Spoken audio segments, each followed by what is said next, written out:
Praise God, hallelujah. पैदाइश की किताब उसका 12वां बाब,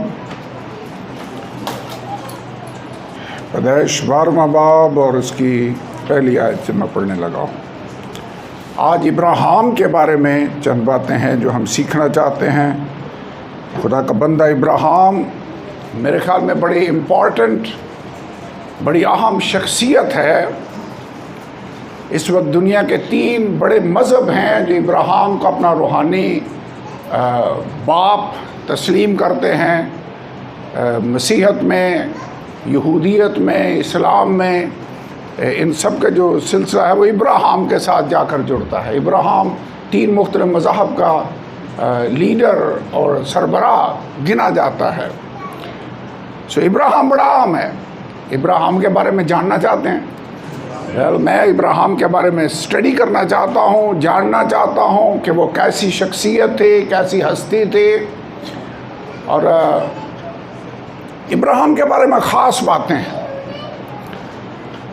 बाइबल के अंदर लिखा है इब्राहिम खुदा का दोस्त कहलाया। किसका दोस्त? खुदा का। किसी इंसान, किसी बड़ी हस्ती का नहीं, किसी बादशाह का खाली दोस्त नहीं, खुदा का दोस्त कहलाया। याकूब के ख़त में भी लिखा है और पैदाइश की किताब में भी लिखा है। इब्राहिम को ईमानदारों का बाप कहा जाता है, फादर ऑफ द फेथफुल।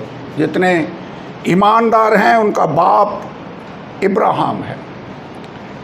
लेकिन इंटरेस्टिंग बात यह है कि इब्राहिम उस दौर में खुदा के साथ वफादार रहा, चलता रहा जब ना तो अभी बाइबल लिखी गई थी, ना चर्च था। इब्राहिम के पास बाइबल थी? कुछ भी नहीं। कोई तुमार जिस पर खुदा की तहरीर हो और वो उसको पढ़ता हो, उसको उससे बरकत मिलती हो। मेरे ख्याल में हम खुशकिस्मत हैं। खुदा ने अपना कलाम लिखी हुई सूरत में हमारे हाथों में दे दिया है। और खुदा का शुक्र है ये इब्रानी से यूनानी में भी नहीं, उर्दू ज़ुबान में हमें दे दिया है। क्योंकि इब्रानी में सिर्फ होता तो ना मुझे इब्रानी आती है ना यूनानी आती है, मेरे लिए समझना मुश्किल था। आप शुक्रगुजार हों कि खुदा ने अपना कलाम आपको लिखी हुई सूरत में दे दिया है, आपको कलीसिया के अंदर रखा है।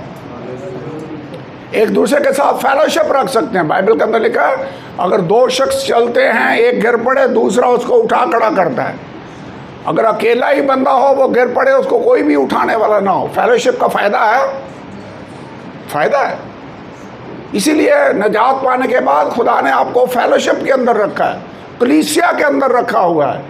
सो हम इन सारी बरकतों के लिए खुदा का शुक्र अदा करते हैं। लेकिन आज एक ख़ास बात है इब्राहिम के बारे में जो मैं चाहता हूँ कि हम सीखें। पैदाइश 12 बाब, मेरे ख्याल पहले हवाला पढ़ लें फिर बातें करते हैं। और खुदावंद ने इब्राहिम से कहा तो अपने वतन और अपने नातेदारों के बीच से और अपने बाप के घर से निकलकर उस मुल्क में जा जो मैं तुझे दिखाऊंगा। अभी मैंने कहा बाइबल नहीं लिखी गई थी।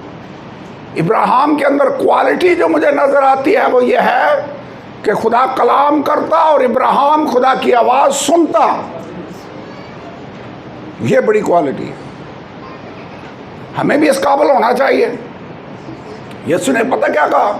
मेरी भेड़ें मेरी आवाज़ सुनती हैं। खुदा ने ये बंदे के अंदर बिल्ट इन सिस्टम रखा हुआ है कि खुदा की आवाज़ वो सुनने की कैपेसिटी रखता है। बाग अदन के अंदर बाइबल के अंदर लिखा है फिर खुदा की आवाज़ जो ठंडे वक्त में बाग अदन में फिरता था उसने सुनी, आदम ने सुनी खुदा की आवाज़। कायन ने खुदा की आवाज़ सुनी। खुदा ने उसे कहा तेरा चेहरा क्यों बिगड़ा हुआ है? सो खुदा की आवाज़ सुनना मस्ट है और आदमी के अंदर यह सलाहियत मौजूद है। लेकिन गुनाह की वजह से यह सलाहियत ख़त्म हो जाती है। फिर आपको आवाज़ सुनाई नहीं देती, फिर आपके कान ख़राब हो जाते हैं। सो इब्राहिम खुदा कलाम करता है, इब्राहिम सुनता है। खुदा ने क्या कहा? अपने घर को छोड़ दे, अपने मुल्क को छोड़ दे, अपने रिश्तेदारों को छोड़ दे, मेरे पीछे चल और मैं तुझे उस मुल्क में तू जा जो मैं तुझे दिखाऊंगा और मैं तुझे बड़ी कौम बनाऊंगा। बरकत दूंगा, तेरा नाम सरफराज करूंगा, सो तू बायसे बरकत हुआ। जो तुझे मुबारक कहें उनको मैं बरकत दूंगा, जो तुझ पर लानत करे उस पर मैं लानत करूंगा, और ज़मीन के सब कबीले तेरे वसीला से बरकत पाएंगे। सो इब्राहिम खुदावंद के कहने के मुताबिक चल पड़ा और लूत उसके साथ गया। इब्राहिम की बड़ी क्वालिटी यहाँ पर नज़र आ रही है, पता नहीं आपने नोट किया कि नहीं। इधर खुदा ने कलाम किया, उधर उसने अमल कर दिया। खुदा ने कहा सबको छोड़कर मेरे पीछे चल, और अगली आयत में लिखा है सो इब्राहिम खुदावंद के कहने के मुताबिक चल पड़ा। हम फरमाबरदार हैं। कई दफ़ा माँ बाप को 10 दफ़ा कहना पड़ता है, फिर बच्चा सुनता है कहीं जाकर और फिर अमल करता है।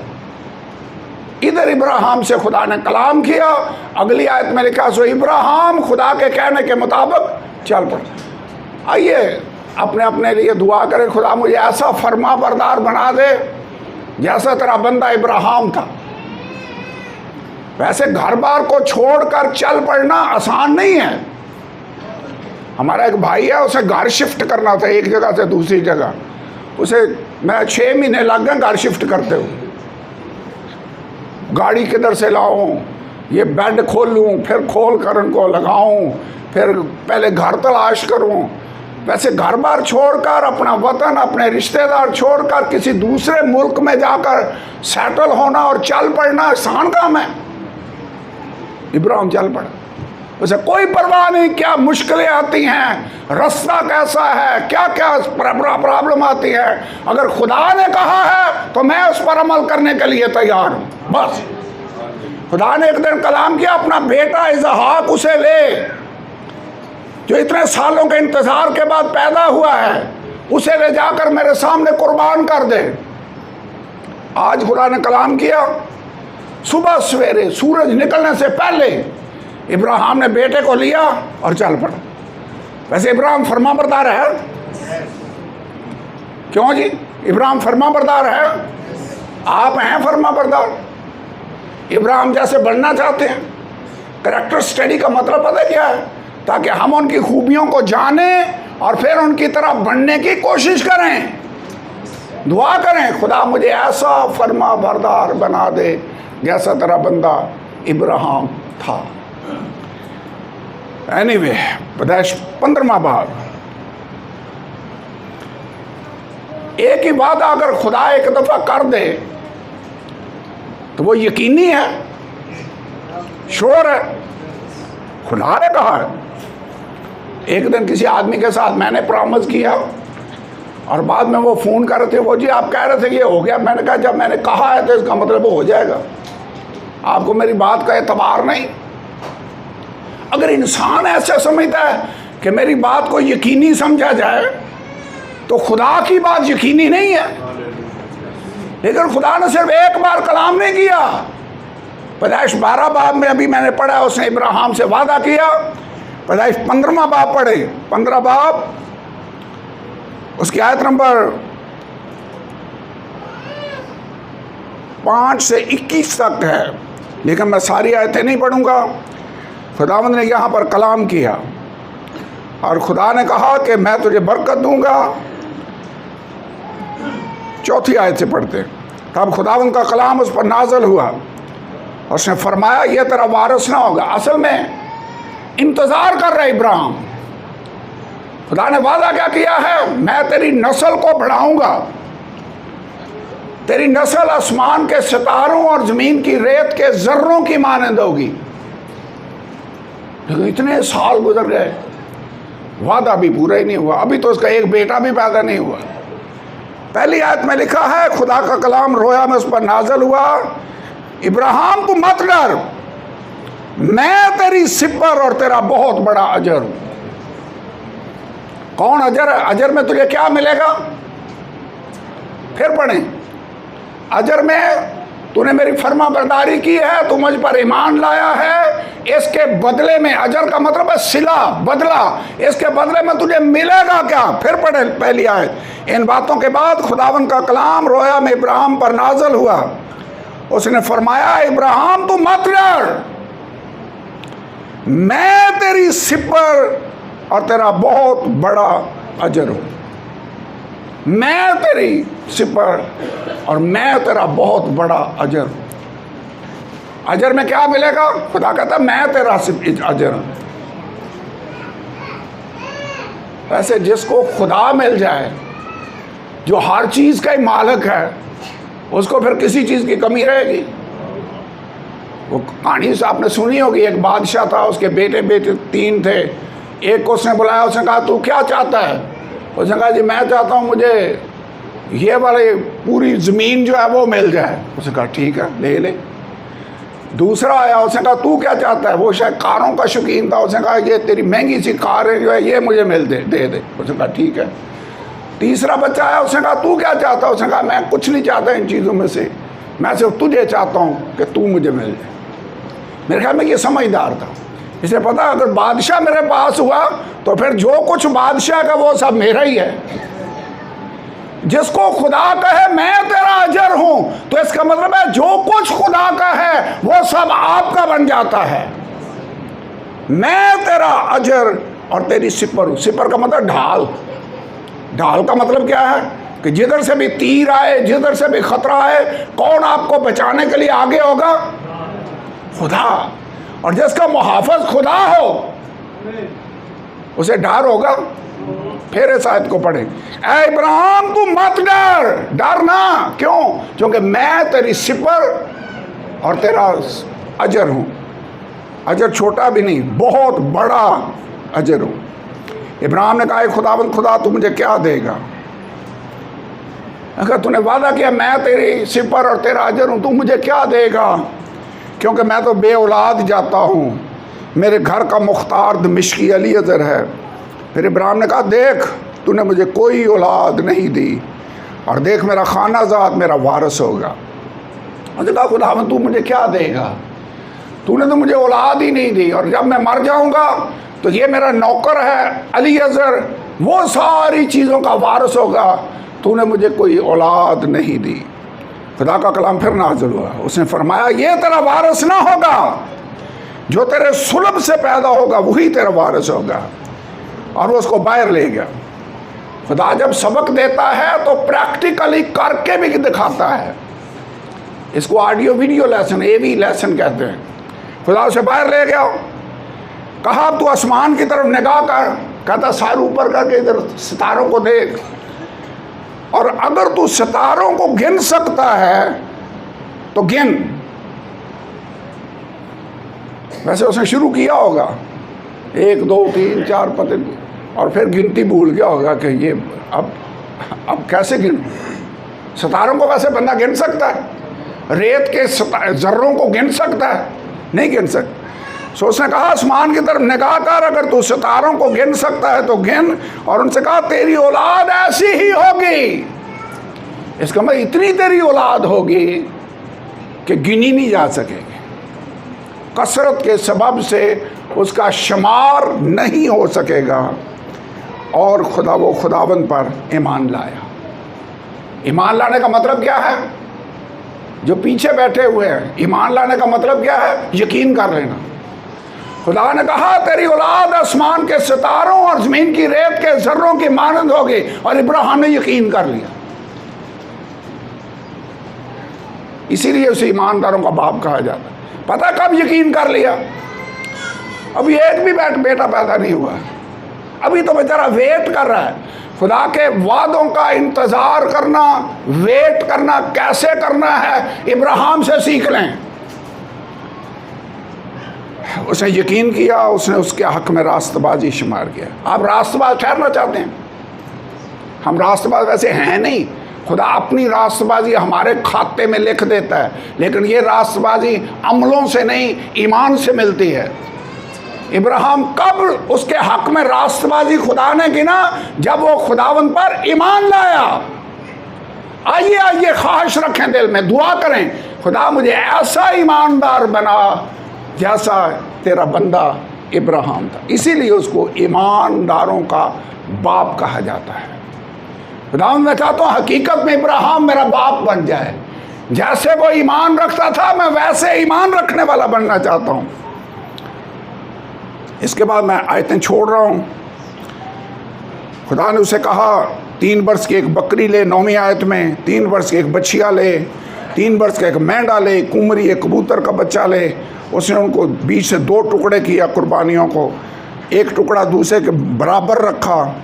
और जब सूरज डूब गया, बड़ी तारीकी छा गई, तो खुदा ने उससे कलाम किया।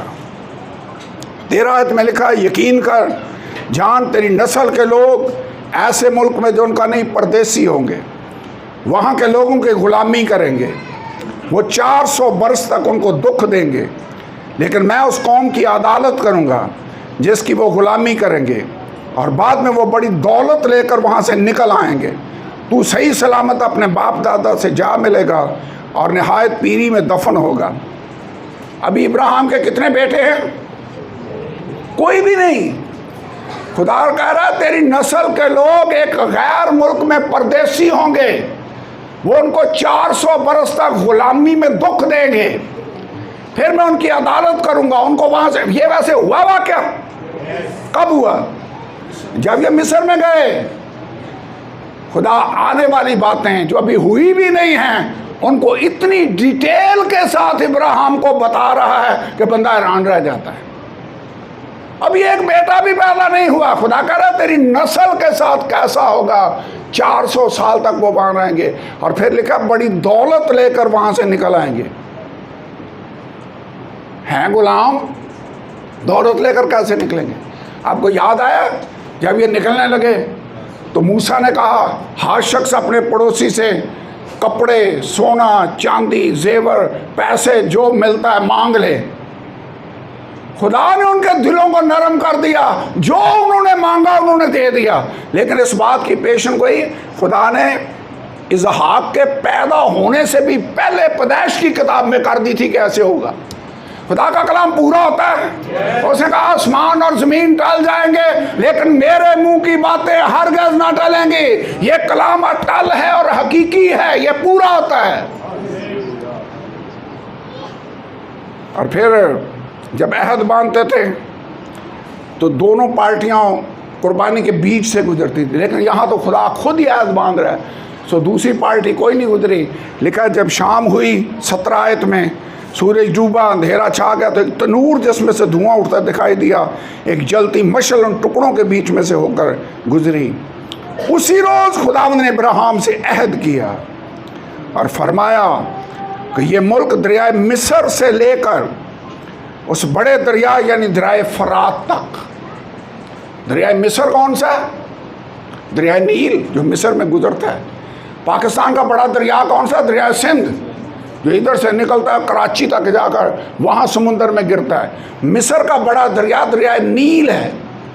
खुदा ने प्रॉमिस क्या किया? मिस्र के इस दरिया से लेकर दरिया फरात तक। दरिया फरात कहाँ पर है? ईरान और इराक में। सो यहाँ से लेकर वहाँ तक सारा मुल्क मैंने तुझे दिया। तो ये उनकी हद है। वैसे ये हद खुदा ने प्रॉमिस किया इब्राहिम के साथ, किसी और के साथ नहीं, वादा किया है। और ये मुल्क दरिया मिस्र से लेकर उस बड़े दरिया यानी दरिया फरात तक कीनियों और किन्जियों और कदमूनियों और हित्तियों और फरजियों और रफ़ाइम और अमूरियों और कनानियों और जर्जासियों और यबूसियों समेत मैंने तेरी औलाद को दे दिया है। अभी औलाद कोई भी नहीं। खुदा कह रहा है मेरी तरफ से काम हो गया है, मैंने कह दिया। वैसे खुदा जो कह दे वैसे हो जाता है। उसे कहा रोशनी हो जा, रोशनी होगी। खुदा तेरे कलाम में पावर है, तेरे कहने में पावर है। ये वादा खुदा रिपीट कर रहा है। पहले कहा वादा किया पैदाइश 12 बाब में, इसके बाद वही वादा खुदा ने रिपीट किया पैदाइश की किताब उसके 15 बाब में। और अब थोड़ा आगे चले, पैदाइश की किताब उसका 22वां बाब। खुदा एक बार कह दे तो वो वादा यकीनी है, लेकिन अगर वो वादा 3 बार एक बंदे इब्राहिम के साथ खुदा ने रिपीट किया तो इसका मतलब है ये तो और भी श्योर है। पैदाइश 22वां बाब और उसके ऊपर से मैं नहीं पढ़ता। यहाँ पर जब उसने अपने बेटे इसहाक को कुर्बानी के लिए पेश कर दिया, छुरी हाथ में ले ली, रेडी था कि उसको कुर्बान कर दे, तो लिखा है खुदा के फरिश्ता ने उसको पुकारा 15 आयत में और कहा अपना हाथ रोक ले। लेकिन 15 आयत में लिखा है खुदा के फरिश्ता ने आसमान से दोबारा इब्राहिम को पुकारा, फिर पुकारा और कहा खुदा फरमाता है चूंकि तूने ये काम किया और अपने बेटे को भी जो तेरा इकलौता है दरेग ना रखा, इसलिए मैंने भी अपनी जात की कसम खाई है। वैसे खुदा कह ही दे, उसे कहा तुम कसम ना खाओ। नए अहदनामे में खुदा ने कसमें खाने से मना की है क्योंकि तुम्हारे इख्तियार में नहीं है। तुम सर के बाल को काला या सफ़ेद नहीं कर सकते हो। लेकिन उसे कहा तुम्हारा कलाम हाँ की जगह हाँ और ना की जगह ना। वैसे कसम खाते क्यों हैं? यकीन दिलाने के लिए कि मेरी बात कैसे यकीन नहीं आता, कसम खा कर यकीन दिलाता हूँ, यही मतलब है ना। खुदा भी ओथ, इसका उर्दू में अंग्रेजी में तर्जुमा किया कि ओथ, मैं ओथ के साथ यानी वादे के साथ कसम के साथ ये कह रहा हूँ। खुदा ने पुकारा, उसने कहा चूंकि तूने ये काम किया कि अपने बेटे को जो तेरे इकलौता दरेग ना किया, इसलिए मैंने अपनी ज़ात की कसम खाई है कि मैं तुझे बरकत पर बरकत दूंगा, तेरी नस्ल को बढ़ाते बढ़ाते आसमान के तारों और समुंदर के किनारे की रेत की मानद कर दूंगा। तेरी औलाद अपने दुश्मनों के फाटक की मालिक होगी और तेरी नस्ल के वसीला से ज़मीन की सब कौमें बरकत पाएंगी क्योंकि तूने मेरी बात मानी। खुदा की बात मानने का फ़ायदा है। सिर्फ मैंने पता टाइम लगाकर ये आयतें क्यों पढ़ी हैं, आपको बताने के लिए कि खुदा ने ये वादा एक बार नहीं, 2 बार नहीं, बल्कि 3 बार इब्राहिम के साथ रिपीट किया। ये वादा अहम है। कहीं और खुदा ने वादा किया तो कसम खाकर अपनी ज़ात की वादा नहीं किया। ये वाहिद अहद है जो खुदा ने अपनी ज़ात की कसम खाकर अहद बांधा है। तो खुदा अपने वादे को पूरा करेगा। तो खुदा कह रहा है मैंने अपनी ज़ात की कसम खाई है कि मैं तेरी नस्ल को बढ़ाते बढ़ाते आसमान के सितारों और ज़मीन की रेत के ज़र्रों की मानद कर दूंगा। मैं तुझे बरकत पर बरकत दूंगा और तेरी नस्ल के वसीला से ज़मीन के सब कबीले बरकत पाएंगे। कितने कबीले? सब कबीले। All families of the earth will be blessed. All, एक जगह पर लिखा all kindred of the earth will be blessed, all nations of the earth will be blessed। 3 मुख्तलिफ वक़्त 3 जगहों पर इस्तेमाल हुए क्योंकि यही वादा खुदा ने फिर इसहाक के साथ भी रिपीट किया। यही वादा खुदा ने याकूब के साथ भी रिपीट किया। इसलिए वो कहता मैं तेरे बाप इब्राहिम और इसहाक और याकूब का खुदा हूँ। वो इसी वादा के वारिस थे।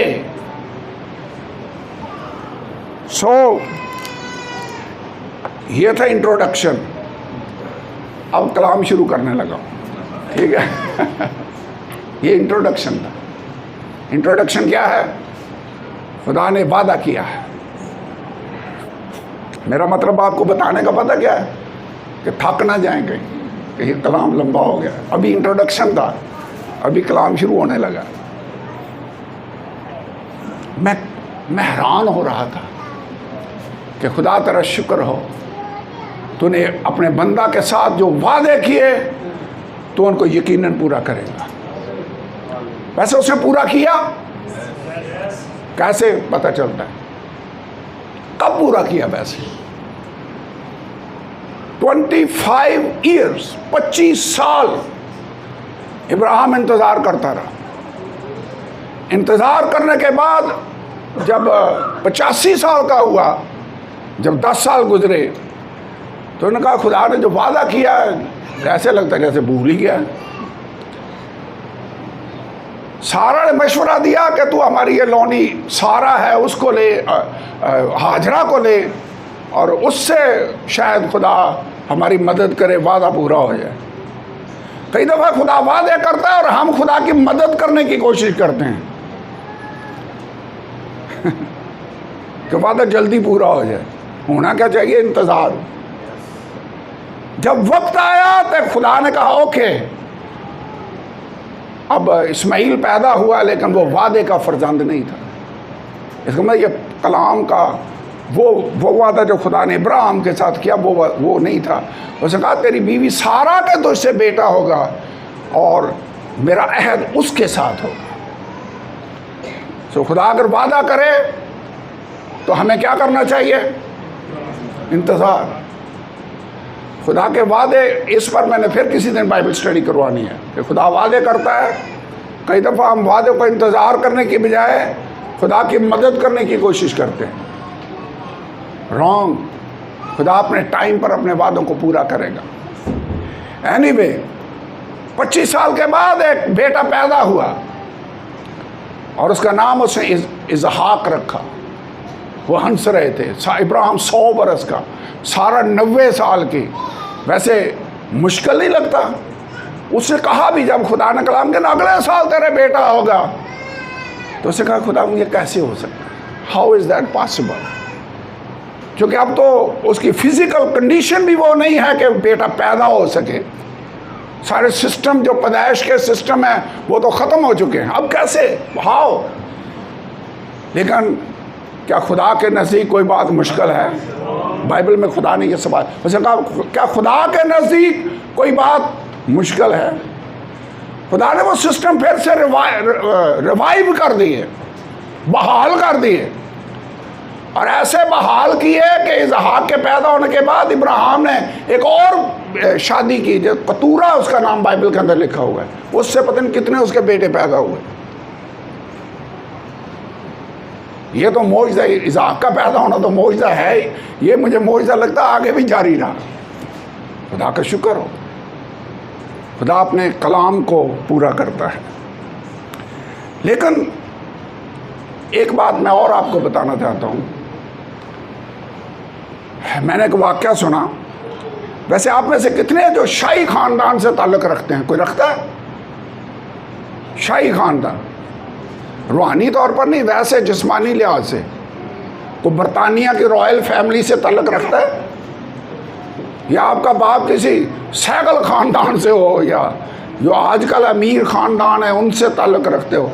वैसे किसी ऐसे ख़ानदान से ताल्लुक़ रखना यही कई दफ़ा क्वालिफ़िकेशन बन जाता है कि ये अगला हुक्मरान होगा, इसलिए कि ये उस ख़ानदान में पैदा हुआ है। बस, चाहे उसको हुक्मरानी करना आती हो या ना आती हो, बादशाह अगला यही होगा। वैसे मैं अपने आप पर गौर कर रहा था। अब 2-3 नस्लें आप पीछे चले जाएं, हमें तो अपने नस्ब नामे का भी नहीं पता। मैंने अपने दादा से पूछा कि तेरे वालिद का क्या नाम था, उसके वालिद का क्या नाम था, बस नामों का ही मुझे पता, ये नहीं पता वो क्या थे। हो सकता है 3री-4थी पुश्त में आप कोई हिंदू ख़ानदान से ताल्लुक़ रखते हो, कोई किसी और मज़हब से आया हो, पता नहीं वो क्या करते थे। मैं कहना ये चाह रहा हूँ, सारी बातें कहने का मकसद ये है कि हम में से कोई भी आला नस्ल के साथ ताल्लुक़ नहीं रखता। लेकिन कैसा हो, अगर खुदा कहे कि मैं तुम्हें इब्राहिम की नस्ल बना देता हूँ, कैसा हो? खुश हो जाएंगे? आपको पता है इब्राहिम की नस्ल होने का मतलब क्या है? कि जो बरकतें खुदा ने इब्राहिम के साथ वादा किया, वो सारी बरकतों के वारिस आप बन जाएंगे। मुझे लगता है आपको समझ नहीं आई मैंने क्या कहा। कैसा हो अगर खुदा आपको इब्राहिम की नस्ल करार दे दे। इब्राहिम की, मेरे साथ आज पढ़ी, मुझे लगता है आपको समझ नहीं आई। पतरस का खत, पहला पतरस 2 बाब 9वीं आयत। लेकिन तुम एक बरगुज़ीदा नस्ल, बरगुज़ीदा नस्ल का मतलब क्या है? चुनी हुई नस्ल। इब्राहिम को खुदा ने चुन लिया, कसदियों के ऊर में रहता था, उसको सब में से चुनकर अलहदा कर लिया। तुम एक बरगुजीदा नस्ल, शाही कायनों का फिरका, मुकद्दस कौम और ऐसी उम्मत हो जो खुदा की खास मलकियत है। मैं खुदा का शुक्र अदा करता हूँ कि गो जिस्मानी तौर पर हम शाही नस्ल, शाही कायनों का फिरका नहीं है, बरगुजीदा नस्ल नहीं थे, लेकिन यीशु को कबूल करने के बाद आप इब्राहिम की नस्ल बन जाते हैं। गलतियों का खत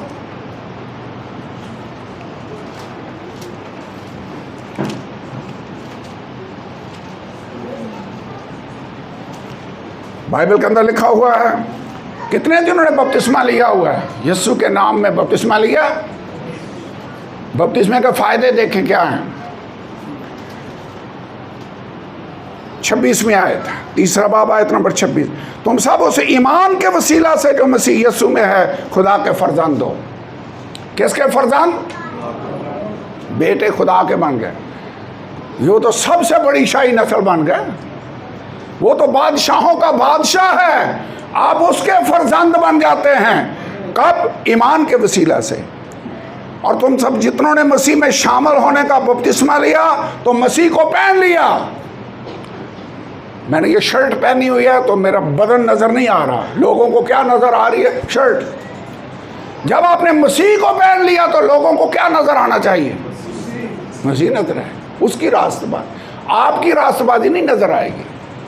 तो तुम सब जितनों ने मसीह में शामिल होने का बपतिस्मा लिया तो मसीह को पहन लिया। ना कोई यहूदी रहा, ना यूनानी, ना कोई गुलाम, ना आज़ाद, ना कोई मर्द, ना औरत, क्योंकि सब मसीह यीशु में एक हो। और अगर तुम मसीह यीशु के हो तो इब्राहिम की नस्ल और वादा के मुताबिक वारिस हो। जब आपने नई पैदाइश हासिल की, यह कलाम मुझे यह बताता है कि अब तुम इब्राहिम की नस्ल बन जाते हो और वादा के मुताबिक वारिस बन जाते हो। वारिस वैसे कौन होता है? वारिस कौन होता है? कितने जिनको बाप की तरफ से कोई कोठी मिली है? मिली है कोई? क्या आपका बाप मर गया और उसकी सारी जायदाद, ये शानी लोगों को शायद मिल जाए या भाई नज़ीर के बच्चों को मिल जाएगा वो घर जो इन्होंने खरीदा है, ठीक है, लेकिन भाई नज़ीर को कोई घर नहीं मिला क्योंकि आपके बाप का घर था ही नहीं। इसको कहते हैं वारिस। वारिस क्या होता है? भाई असगर को शायद घर मिला है मिरास में, ठीक है। वारिस क्यों मिल गया? क्योंकि आप उस बाप के यहाँ पैदा हुए हैं, गुआंढियां नहीं मिला। किसको मिलता है? वारिस कौन होता है? जो उस घर के अंदर पैदा होता है। जब आपने यीशु में शामिल होने का बपतिस्मा लिया तो खुदा के खानदान में आप पैदा हो गए और अब तुम इब्राहिम की नस्ल बन गए। और जब इब्राहिम के बेटे बेटियां नस्ल बन गए तो वादा के मुताबिक वारिस बन गए। किसके वारिस? जो बरकतें खुदा ने इब्राहिम के को अता की, वो सारी बरकतें आज आपके लिए हैं। अब बात समझ में आती है। जब खुदावंद यीशु ने कहा ना, खुदा ने प्रॉमिस किया तेरी नस्ल के वसीला से ज़मीन के सब कबीले बरकत पाएंगे, तो सारे कबीले, सिर्फ जो इब्राहिम की नस्ल में पैदा होंगे वही नहीं, कितने कबीले बरकत पाएंगे? ज़मीन के सब कबीले, और उसमें मैं और आप भी शामिल हैं।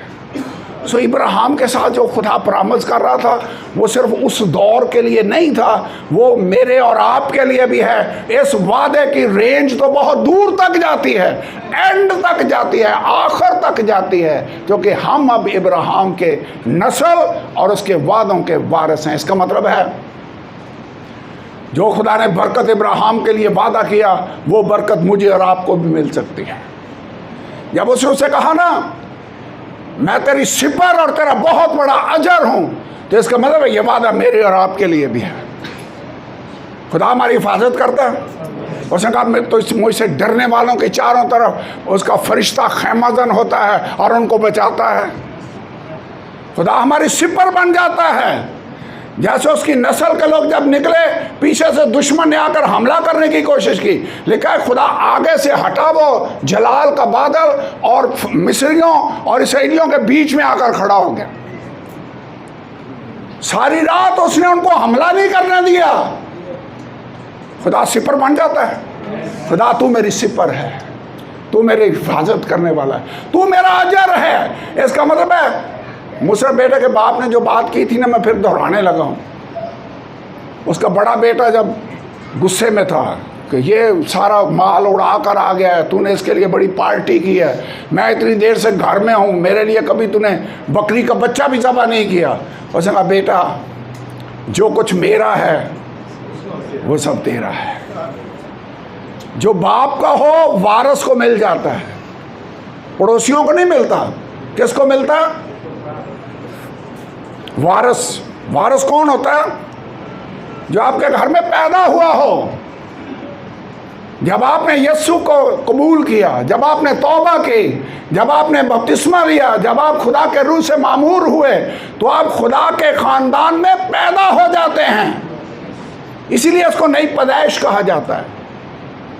दुनियावी तौर पर तो आप किसी घर में पैदा होते हैं, लेकिन रूहानी तौर पर आप जब पानी और रूह से पैदा होते हैं तो नई पैदाइश है जिसको आप हासिल करते हैं। यूहन्ना के इंजील 3 बाब में ये लिखा हुआ है। मैं खुदा का शुक्र अदा करता हूँ कि खुदा ने मुझे उन वादों में शामिल किया है जिनको उसके इब्राहिम के साथ परामर्श किया, और खुदा ये वादे हमें देता है। ये एक क्वेश्चन हिस्टोरिकली, तारीखी लिहाज से कभी भी बनी इसराइल की तादाद इतनी नहीं हुई कि वो गिनी ना जा सके। वैसे आजकल तो कंप्यूटराइज्ड एज है, मर्दमशुमारी होती है तो सबको काउंटर कर लिया जाता है। जो ये 18 साल का होता है रिकॉर्ड में आ जाता है, जो 18 से कम है वो भी फैमिली के बी फॉर्म में आए होते हैं। फिर ये वादा कैसे किधर गया? खुदा ने तो कहा था तेरी नस्ल ऐसी होगी कि अगर तू सितारों को गिन ले तो तेरी नस्ल भी गिन ली जाएगी। इसका मतलब अनगिनत होगी। ये वादा का पूरा मेरे साथ एक जगह पर यह वादा पूरा होते हुए मुझे नजर आता है, और ये इब्राहिम की जिस्मानी नस्ल में नहीं, रूहानी नस्ल जो मैं और आप हैं और कलीसिया के लोग हैं, इनके अंदर ये पूरा होते हुए जब कलीसिया आसमान पर जाएगी, ज़मीन से लोग आसमान पर उठा लिए जाएंगे। इसको मसीह की आमद पर सऊद कलीसिया कहा जाता है, रैप्चर कहा जाता है। ये यीशु आने वाला है। जब वो आएगा कलीसिया आसमान पर जाएगी। अब कलीसिया आसमान पर जा चुकी है। पैदाइश की मुकाशवा 7वां बाब और 9वीं आयत, अगर आप इसको पढ़ें तो यहाँ पर ये लिखा हुआ है, इन बातों के बाद जो मैंने निगाह की तो क्या देखता हूँ कि हर एक कौम और कबीला और उम्मत और अहले ज़बान की ऐसी बड़ी भीड़ है जिसे कोई शुमार नहीं कर सकता। कहाँ कहाँ से ये लोग आए हैं?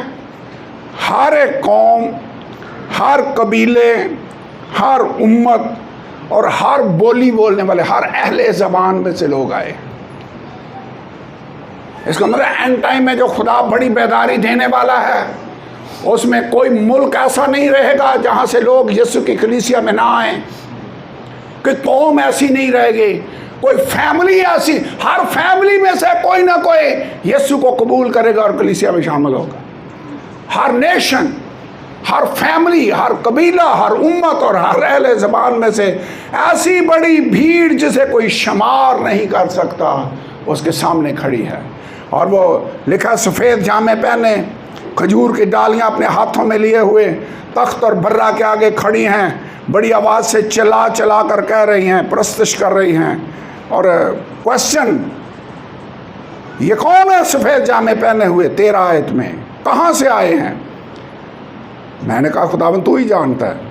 उसे जवाब दिया, ये वो हैं जो बड़ी मुसीबत से निकल कर आए हैं और उन्होंने अपने जामे बर्रा के खून से धोकर सफ़ेद किया है। आपको पता है ये वादा खुदा ने इब्राहिम के साथ किया, वो कब पूरा होगा? यहाँ पूरा होते हुए नजर आ रहा है। ऐसी बड़ी कौम, कबीले, उम्मत में से बड़ी भीड़ जिसे कोई काउंट नहीं कर सकता, वो आसमान में खड़ी हुई नजर आ रही है। इसका मतलब है जो वादा खुदा ने इब्राहिम के साथ किया वो सिर्फ उस दौर के लिए नहीं था, उसकी बड़ी दूर तक रेंज थी, एंड टाइम तक उसकी पहुंच है। खुदा का कलाम वैसे कई दफ़ा हम पढ़ते हैं, हमें उससे समझ नहीं आती। मुझे लगता है इब्राहिम को भी ऐसे नहीं पता होगा कि जो वादे खुदा कर रहा है उसकी कहाँ तक रेंज आ रही है। वो तो समझ रहा था इसहाक पैदा हुआ तो वादा पूरा हो गया। पूरा वादा हुआ लेकिन थोड़ा सा पोर्शन उसका पूरा था। असल में वादा पूरा एंड टाइम में होगा, जब खुदा की खुशखबरी के वसीला से ज़मीन के सारे कबीले, सब कौमें, all families of the earth blessing हासिल करेंगे। फिर एक और इंटरेस्टिंग बात है, गलतियों के ख़त में अगर आप पढ़ें और फिर हम दुआ करते हैं। अभी मुझे लगता है ये सारी बातें एक दिन में आपको बताई नहीं जा सकती, इसका पार्ट 2 मुझे लगता है करना पड़ेगा। 3 बाब आयत नंबर 14 13 से पढ़ता हूँ। लिखा है, मसीह जो हमारे लिए लानती बना, उसने हमें मूल लेकर शरीयत की लानत से छुड़ाया, क्योंकि लिखा है जो कोई लकड़ी पर लटकाया गया वो लानती है। यीशु क्यों सलीब पर लटकाया गया? ताकि हमें छुड़ाए, हमें रिहा करे। यीशु हमारे लिए मसलूब हुआ ताकि शरीयत की लानत से हमें छुड़ाए, इसलिए वो खुद उस लानत को उसने अपने ऊपर ले लिया। 14वीं आयत, ताकि एंड में हो क्या, इस कफारे का, इस मसलूबियत का रिजल्ट क्या निकले, फ़ायदा क्या हो। लिखा था कि मसीह यीशु में इब्राहिम की बरकत गैर कौमों तक भी पहुंचे। खुदाई बरकत, इब्राहिम वाली वो बरकत सब कौमों को देने लगा है, सिर्फ यहूदियों को नहीं, गैर कौमों को तक भी वो बरकत हासिल करें। और वो बरकत है क्या? ताक और हम ईमान के वसीला से उस रूह को हासिल करें जिसका वादा हुआ है। Praise God. जब यीशु ने इब्राहिम से कहा ना मैं तुझे बरकत दूंगा, तो वो बरकत सिर्फ जिस्मानी बरकत नहीं थी, वो बरकत पाक रूह का ये वादा है जो आज के दौर में खुदा अपने लोगों को दे रहा है। यह है इब्राहिम की बरकत। कितने जिन्होंने पाक रूह का बपतिस्मा पाया, गैर ज़बानें बोली, आपको इब्राहिम की बरकत खुदा ने दे दी है। और जिनको बरकत नहीं मिली उनको दुआ करने की ज़रूरत है। खुदावंद अपनी वो बरकत जिसका वादा तूने अपने बंदा इब्राहिम के साथ किया, वो बरकत मुझे दे, मैं भी उसमें शरीक होना चाहता हूँ। इब्राहिम की बरकत क्या है?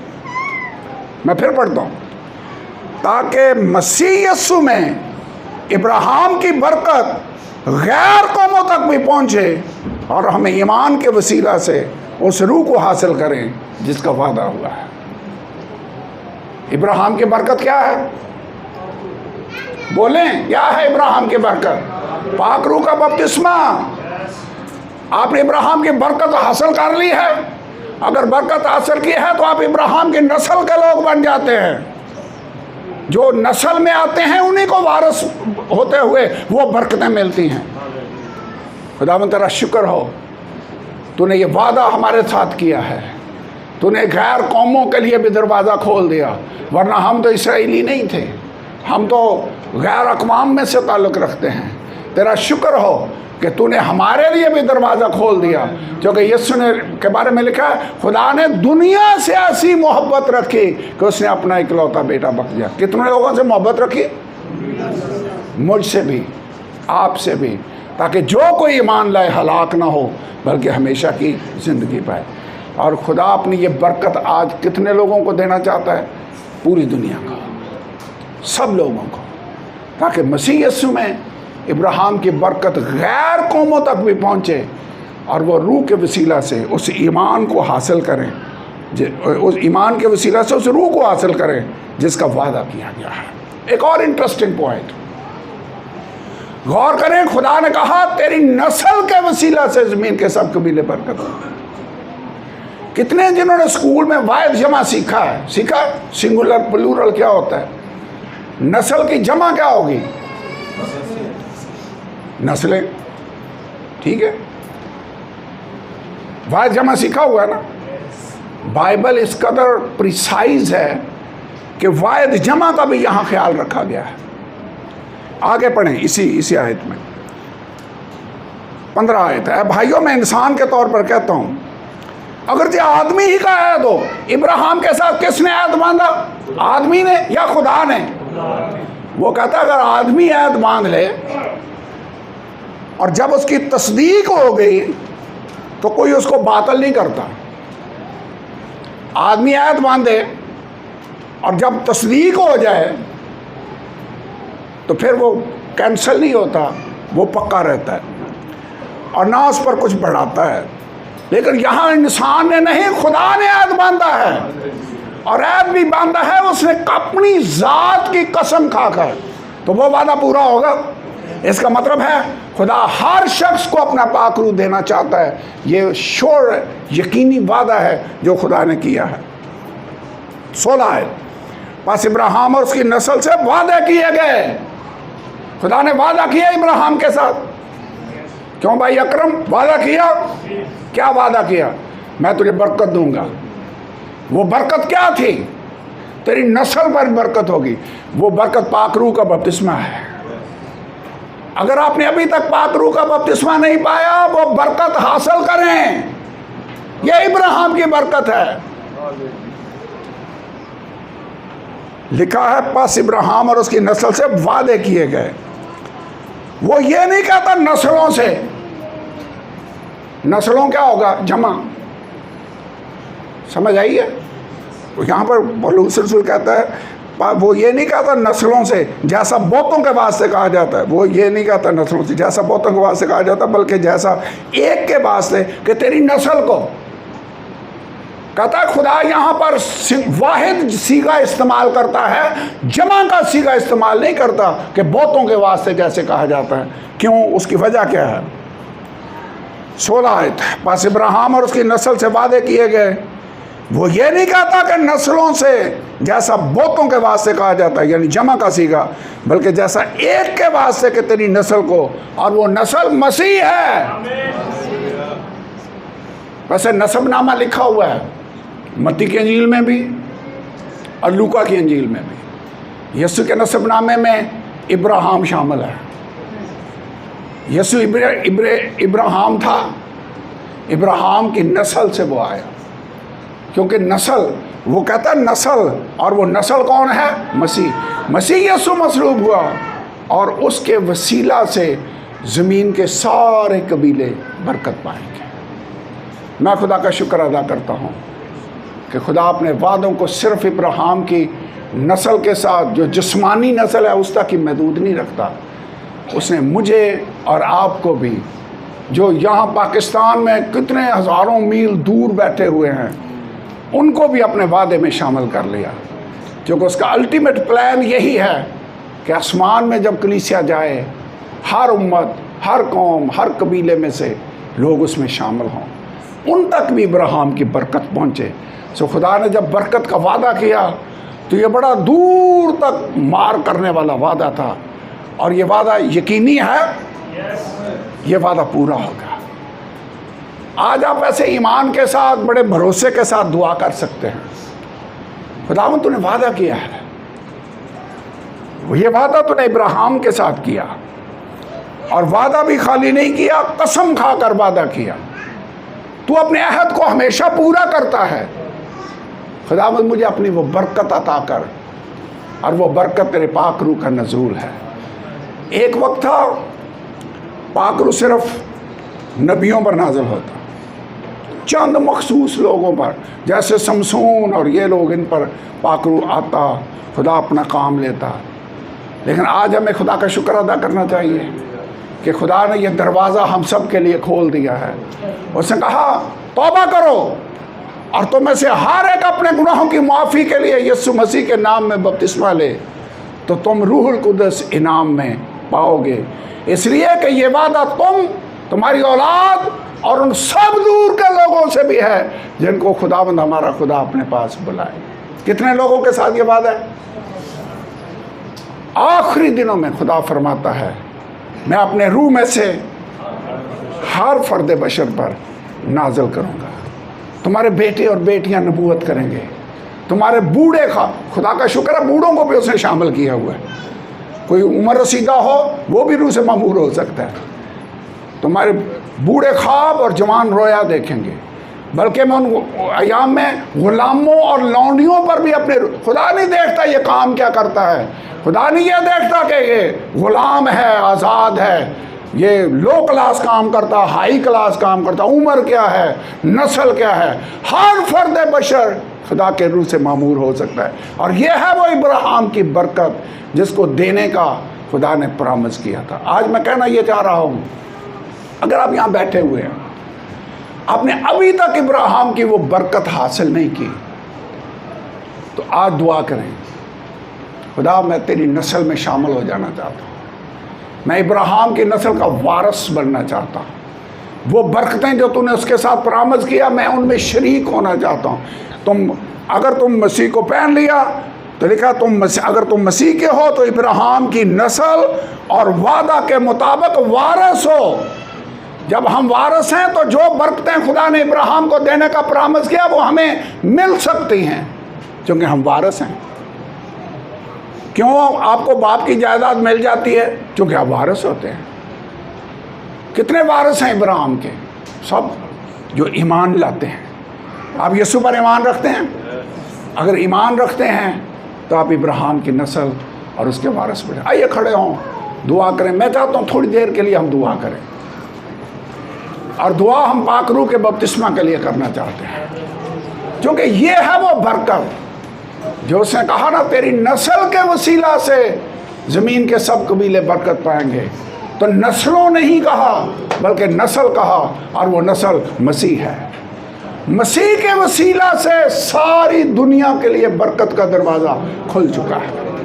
आपके लिए भी बरकत का दरवाज़ा खुल चुका है। अपनी आवाज़ को बुलंद करें और यीशु से कहे, खुदावंद मैं इब्राहिम की बरकत के लिए दुआ करता हूँ, मैं तेरी बरकत चाहता हूँ, अपनी बरकत को नाज़िल कर मेरी ज़िंदगी में। तूने सबके लिए इसका प्रॉमिस किया है। तूने खुदावंद हर कौम, हर कबीले, हर उम्मत, हर अहले ज़बान के लिए प्रॉमिस किया है। खुदा तो अपने इस वादा को मेरी ज़िंदगी में पूरा कर। Hallelujah, hallelujah, hallelujah. अपने वादा को पूरा कर, बाप का वादा पूरा हो जाए। Hallelujah, hallelujah, hallelujah, hallelujah, hallelujah. Praise God.